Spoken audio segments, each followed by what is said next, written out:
From Clones from the Future, the prototype published by Author House, was born The Future Past, a new age sci-fi thriller. To illustrate how come you ought to read this, picture yourself sitting in a darkened theater watching a film when suddenly creepy vermin rush out from under the movie screen to attack you. No sooner had they scurried up your body when the future past came in to swat them off your head and protect you from the gross invasion. What I'm saying is, lately the film industry has been dropping the ball, so to speak. Thankfully, now you can discover something that's really worth adapting into a film, which would not make audiences feel empty, like how we often do after watching a bad movie.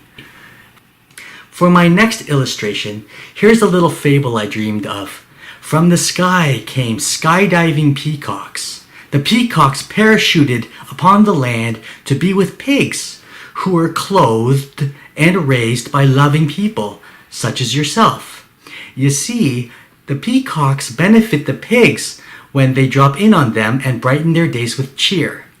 And the pigs benefit the peacocks because they give them a sense of purpose.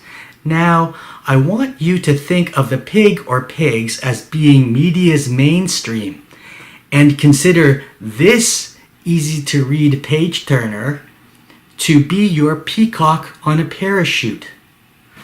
Do my metaphors intrigue you, perhaps in a dreamy way? If so, then the future past might interest you too, because in here are ideas gathered from not only my dreams, but also from other people's subconsciousness. I mean, isn't it about time we start relating to one another again as dreamers of the subliminal? Here's a bit about the plot. When they first met, he thought, she is the one I will have clones from the future with.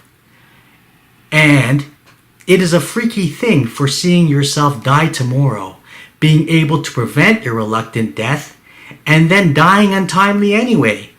Not to mention, only she can give the time machine inventor his second chance at living.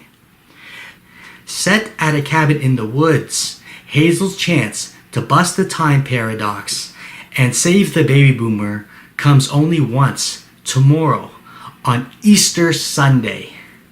However, messing with the future does make bad dreams come true. Hazel Soffy needs to outwhiz and outrace the dark triad during her mission. Anybody who embodies the dark triad, you see, is a Machiavellian psycho narcissist. And I believe you'll relate best to my New Age hero by understanding the story's villain who, to put it simply, is a corrupt materialist. Be wary of the corruption materialism can breed. It takes pillars and support beams to hold up the heavy burdens of the deadly vices, so that you may freely live in virtue and be spiritual. And these necessary support beams and pillars are in the future past. I hope you'll relate to Miss Sophie, the wonder bestower, the fascination freer, the fantasy nurturer, the woman who crossed cross-dimensional bridges and studied atop otherworldly planes while casting out into the future to reel oneself in.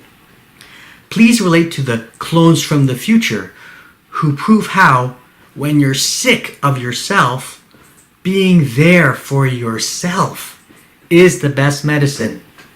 Pop culture ought to benefit more from the realism of sci-fi time travel.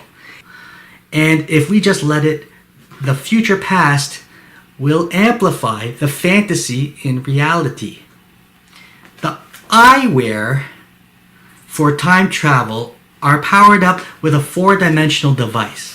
When Hazel peeked inside this time machine charger, here's what she saw.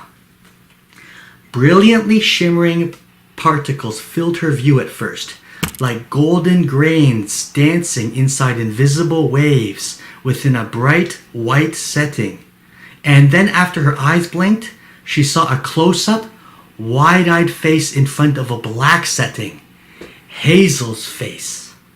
She was feeling her mirror self's feelings while viewing her own face, and it felt, for want of a better word, cosmic.